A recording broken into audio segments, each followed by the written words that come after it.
미국의 2024년도 경제 성장률 G7 중 1위, 홀로 2%대 성장. S&P 500도 25% 이상 급등. 미국 혼자 2.8 나홀로 성장을 했죠. 세계 자본이 미국으로 유입이 된다는 거겠죠. 스테이블코인 총 공급량 2천억 달러 돌파, 역대 최다. 좋은 시그널이라 말씀을 드렸죠. 우리가 갖고 있는 알트코인들 사줄 수 있는 유동성들이 미친 듯이 들어오고 있다는 겁니다.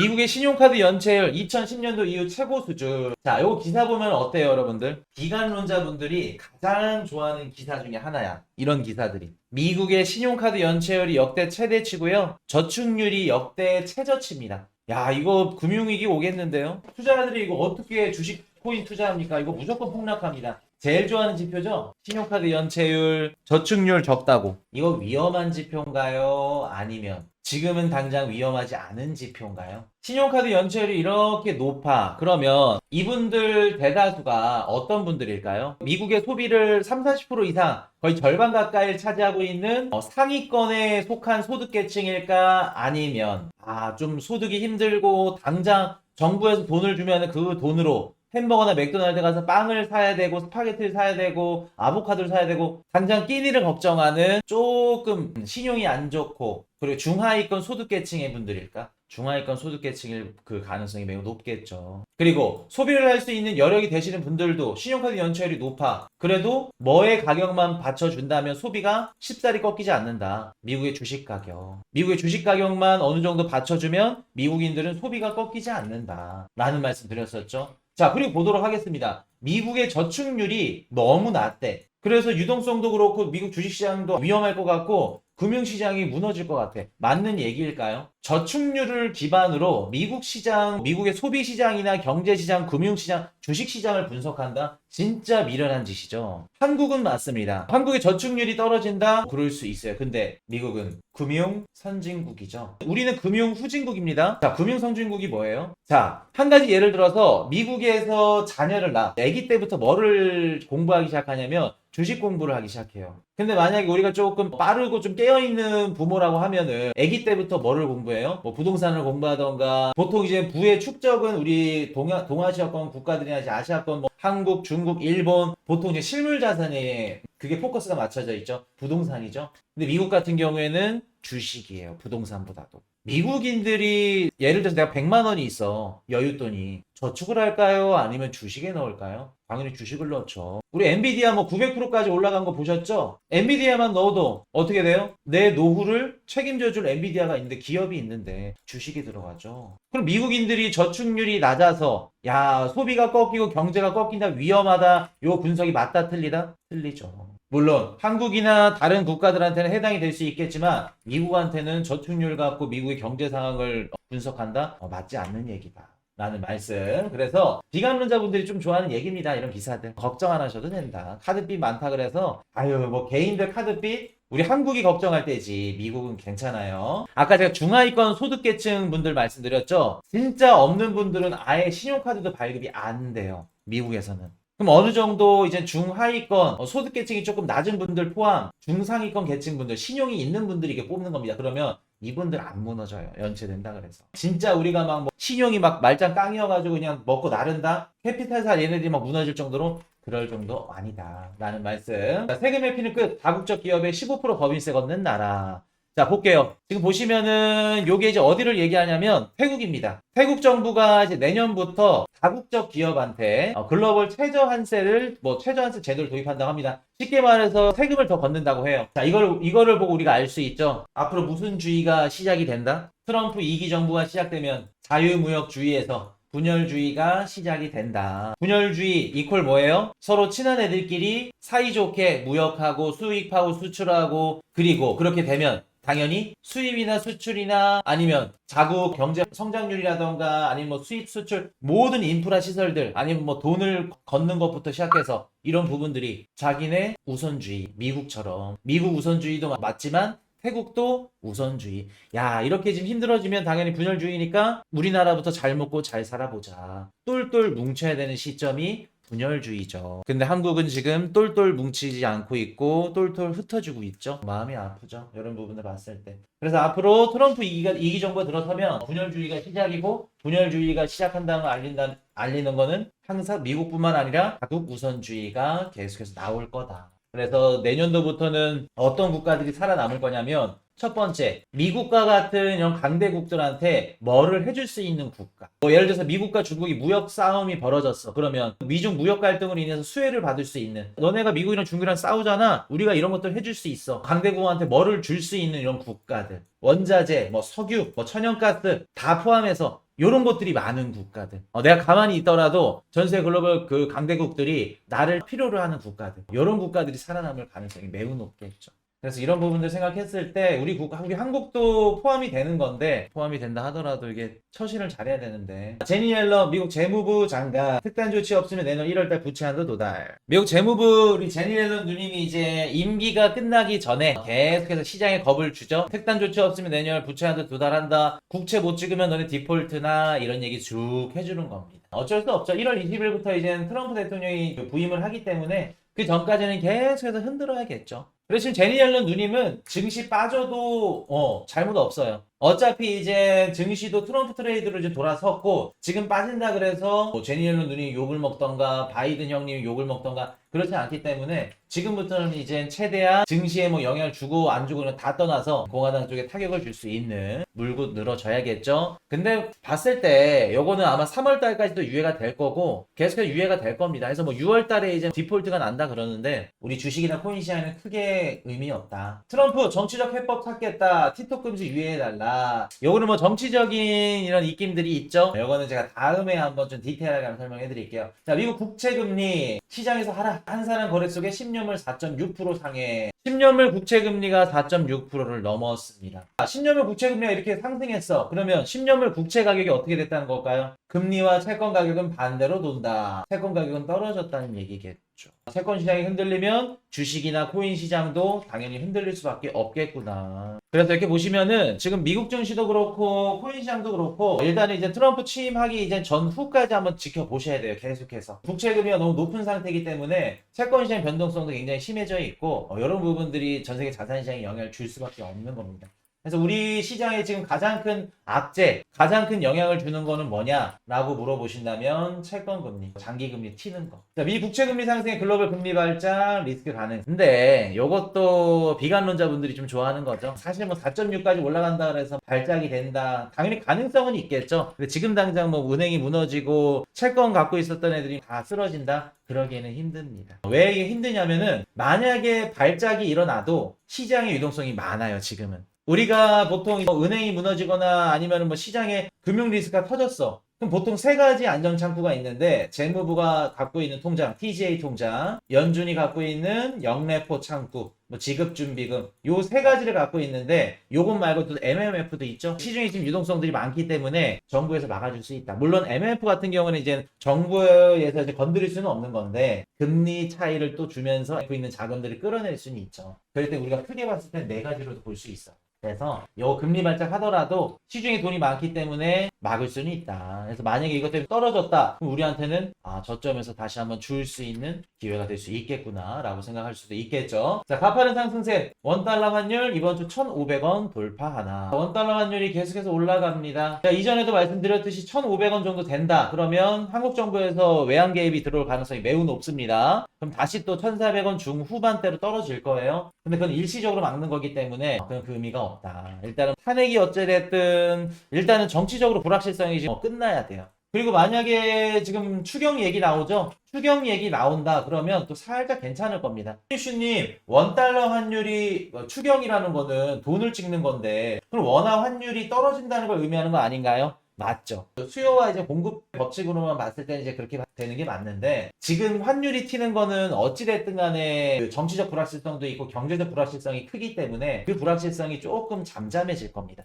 그럼 어느 정도 환율도 안정화를 찾기 시작할 거예요. 추경이. 근데 이제 추경이 무조건 100% 해결책은 안 되죠. 그냥 응급처치 정도 된다. 라는 말씀 드립니다. 미국 핵 사용 시 명문화, 일본 핵우산 강화됐다. 일본은 지금 핵 버튼, 미국 형님이랑 지금 같이 이렇게 공조를 하고 있는데, 우리 한국은 답답하죠? 자, 전문직 이민 문제 놓고 마가와 싸우는 머스크. 자, 제가 요거 하나 말씀드렸었는데, 머스크와 트럼프 지금 관계가 너무 좋죠. 뭐 트럼프 거의 오른팔이 머스크야. 근데 이 관계가 오래 유지될 거다 아니면 깨질 가능성이 높다? 깨질 가능성이 높을 거라 말씀드렸죠. 이유가 여러 가지 있는데 그 중에 한 가지는 뭐냐면 트럼프도 트럼프 미디어 갖고 있고 그 머스크도 X 갖고 있죠. 둘 다 똑같이 하고자 하는 그 비즈니스가 같아요. SNS, 얘네도 SNS고 여기다 이제 페이먼트 넣는데 코인, 암호화폐, 블록체인 페이먼트 똑같이 넣고 슈퍼앱 만들 건데 여기도 슈퍼앱 거래소 인수해서 암호화폐 넣고 똑같아요.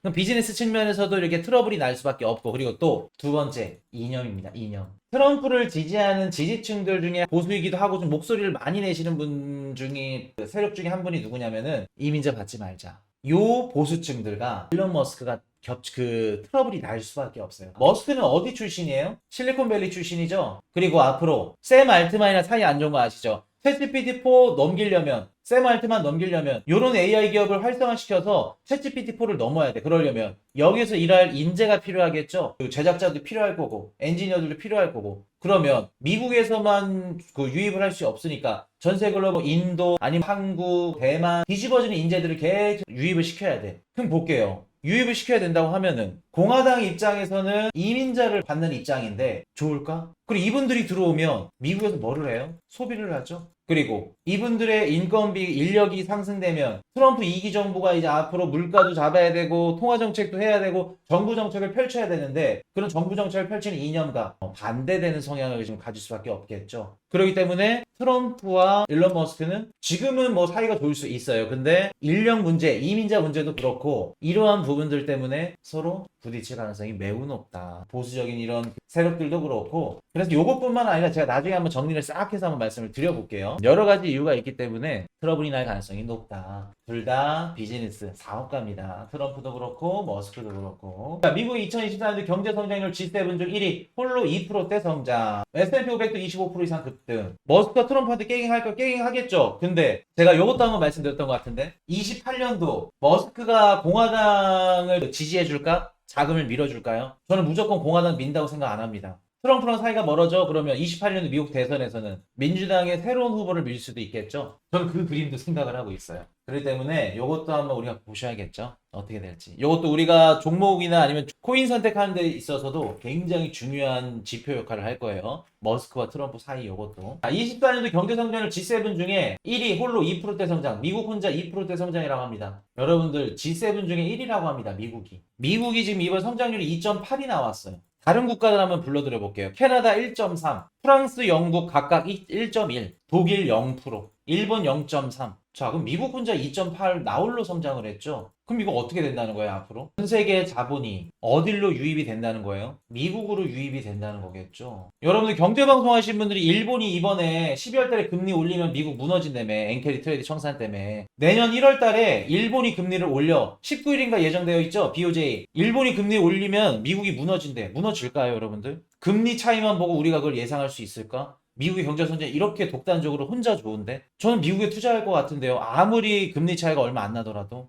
그리고 여러분들 전 세계 자본이 미국으로 유입이 되는 거죠. 얘네들이 뭐 테슬라 주식을 살 거고 미국 인프라에 투자를 할 거고 미국 자산 기반인 비트코인을 살 건데 얘네들이 살 때 뭐를 바꿔야 돼요? 달러로 바꿔야겠죠. 달러의 수요는 어때요 그러면? 달러의 수요는 높겠죠. 아, 그러면 달러 강세 쉽게 끝나지 않겠구나. 대략적으로도 알 수 있겠죠, 우리가. 이해되셨어요? 미국 뒤집어진다는 거. 자, 초강달러 속 환율 더 오를까? 달러 강세 지속 전망, 금리 동결도 고래요. 자, 달러 강세 좋습니다. 근데 우리 한국이 첩첩산중이죠. 진퇴양난이죠, 진짜로. 한국뿐만 아니라 뭐 다른 국가들도 마찬가지인데 한국이 힘들죠. 왜? 미국이 계속해서 달러가 강세야. 금리를 내려주질 못할 만큼 달러가 강세로 돌아가. 그럼 나머지 미국을 제외한 나머지 신흥 국가들 어떨까요? 내년도 협상 테이블에서 바지끄댕이 붙잡고 금리 좀 내려주세요 할 판이에요, 여러분들. 금리 좀 내려주세요. 우리가 무기 사줄게요. 천연가스 사줄게요. 원유 사줄게요. 국방비 더 드릴게요. 국방비 뭐 더 달라 그래가지고 우리가 적게 내고 그런 거 아니라 전 세계가 미국한테 굽신거려야 된다고. 이렇게 되면 쉽지 않다는 겁니다. 달러 강세. 자, 베테랑 트레이더 피터 브렌트 비트코인 2018년도 패턴과 유사 분석. 이건 무슨 내용이냐면 상승이 있으면 조정이 있고 뭐 덤핑이 있고 또 조정이 끝나고 또 덤핑이 끝나면 또 상승이 있다. 이런 얘기입니다.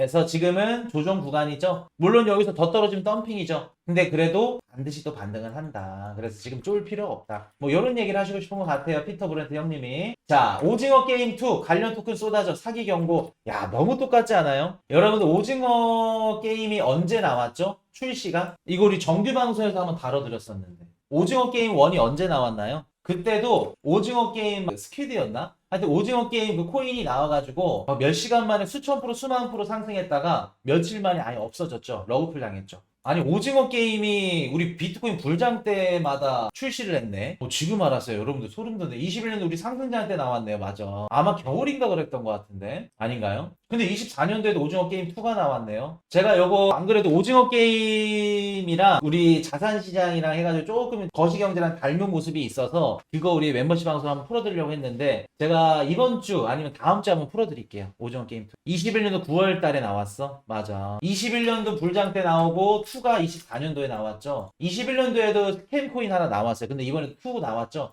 러그풀 당하고 없어지고. 21년도 때 요거 당하신 분들은 24년도에 안 당하는 거지. 그래서 경험이 중요해요. 자, 스테이블코인 총 공급량 2천억 달러 돌파 역대 최다. 자, 스테이블코인 공급량이 늘어난다. 요거는 우리한테 좋은 시그널이라 말씀을 드렸죠. 요걸 어떻게 말씀드렸냐면 24년도 1월 11일 현물 ETF 승인이 되고 나서 이전과 이후로 많이 바뀌었다. 그동안은 비트코인 가격이 올라가고 여기에 몰려있던 자금들이 알트코인들로 가려면 이런 흐름들이 이제 암호화폐 거래소에서 이렇게 왔다 갔다 했는데 현물 ETF가 된 이후부터는 비트코인이 추종하는 이제 자금 트렌드나 흐름들이 많이 바뀌었다. 그럼 우리가 조금 더 정확하게 알트 불장이 진짜 올 수 있는지 언제 올 건지 이런 부분들을 알려면 스테이블코인의 총 공급량, 얼마나 시장에 유통이 됐는지 이런 부분들을 우리가 보셔야 된다라는 거 기억나시죠? 스테이블코인 총 공급량 2천억 달러가 돌파했다는 건 우리가 갖고 있는 알트코인들 사줄 수 있는 유동성들이 미친 듯이 들어오고 있다는 겁니다. 카지노 게임장에서 게임을 할 수 있는 칩들이 지금 많다는 거예요. 그렇게 보시면 됩니다. 자, 비트코인 ETF 플로우 테이블 한번 가도록 하겠습니다. 지금 보시면은 이런 식으로 뭐 유출이 나왔죠? 그 와중에 또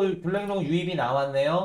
근데 블랙롱은 찜찜해. 이렇게 들어오는 것도 나간 것만큼 또 맞추는 것 같고 하여튼 저울질하는 것 같아요. 뇌피셜입니다. 비트코인 ETF 당연히 유출돼야겠죠. 헤지펀드나 이런 애들은 팔 수밖에 없어요. 그리고 우리가 월말 월초에 조정이 나온다. 그 이유가 헤지펀드들이 차익 실현, 리밸런싱을 해야 된다 라는 말씀 드렸죠. 얘네들 당연히 ETF 던져야 돼요. 그리고 지금 비트코인 ETF 유출이 된다 그래서 뭐 시즌이 끝났나요? 종료인가요? 코인 시즌 19일부터 계속 유출되네요. 안 좋은 거 아닌가요? 걱정할 필요 없다. 어차피 헤지펀드 얘네들은 유출, 자금을 뺄 수밖에 없다. 라는 말씀. 이더리움은 유입도 많지 않고 유출도 없죠? 신기하죠. 아니, 한번 여쭤볼게요, 여러분들. 비트코인이 유출이 많아. 그러면 이더리움이 우리가 상식상 시즌이 종료야. 시즌이 끝날 것 같아. 그러면 이더리움 유출이 더 많아야 되는 거 아닌가요? 위험성 자산인데. 근데 이더는 그냥 괜찮아. 오히려 유입이야. 빠지는 게 많지가 않아. 이게 왜 그러는 건지 한번 곰곰이 생각을 한번 해보세요. 자, 1월 2일 미국 신규 실업탄 청구 건수 큰 의미 없습니다. 1월 10일 비농업 고용지수 실업률 지금 뭐 고용지표 의미 없습니다. 우리 불과 몇 개월 전만 하더라도 미국의 고용지표 굉장히 중요했는데 이제는 뭐 보셔야 된다? PPI 물가 중요합니다. 파월 연준 의장이 금리 인하 못합니다. 그리고 이제 물가 올라갈 수도 있습니다. 시장에 겁을 줬기 때문에 시장의 포커싱은 이제 물가 보셔야 돼요. 그래서 1월 14일, 15일 이거 중요합니다.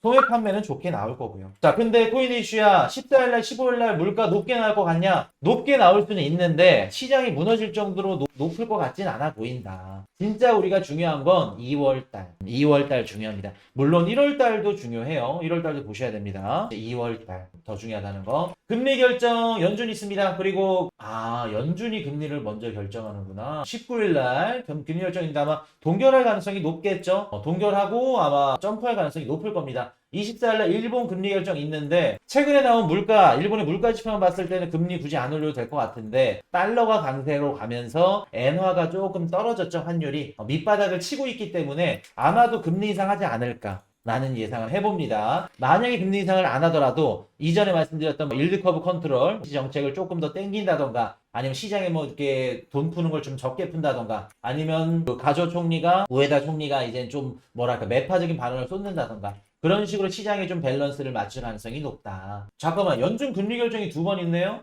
1월 29일이죠. 19일이 아니라. 연준 금리 결정, 제가 그래서 이상했어. 일본 금리 결정 다음입니다. 1월 29일, 아마 2월 1일, 2일, 아닌데? 29, 30, 30일인가? 근데 그렇게 할 겁니다. 연준 금리 결정. 동결할 가능성 높겠죠. 1월 30일, 유로존 금리 결정 있고, 30일날 근원개인 소비 지출, PC. 이것도 중요합니다. 그럼 1월달 우리 중요한 지표들은 다 끝났죠.